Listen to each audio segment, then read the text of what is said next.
Pirmado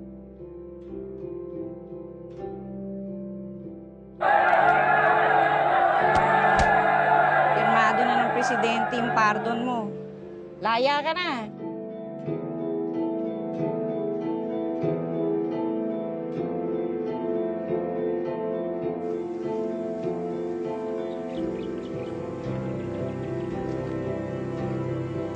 Nay?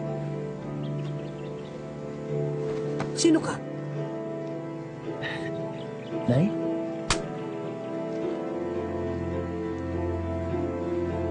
Nay, si Isakto. Yung anak mo. Layuan mo ko. Papatayin mo ko, ano? Papatayin mo ko!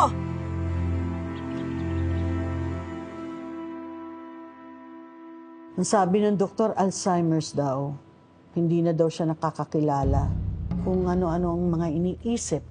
Madalas ay kung yung ano yung nangyari nung nakaraan. Kung ano-ano din ang mga sinasabi. Minsan nga sabi ng ibang tao, nawawala na siya sa katinuan niya. Nay! Nay! Nay! Nay, umuwi na po tayo. Baka mapano pa kayo. Huwag ninyo akong hawakan. Layuan ninyo ako! Layuan ninyo ako! Nay! Papatayin ninyo ako, no? Papatayin ninyo ako! Rebecca, tama na!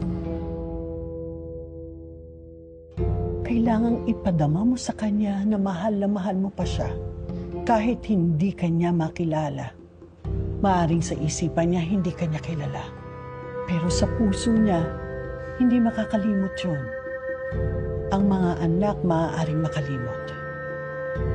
Pero hindi ang mga nanay.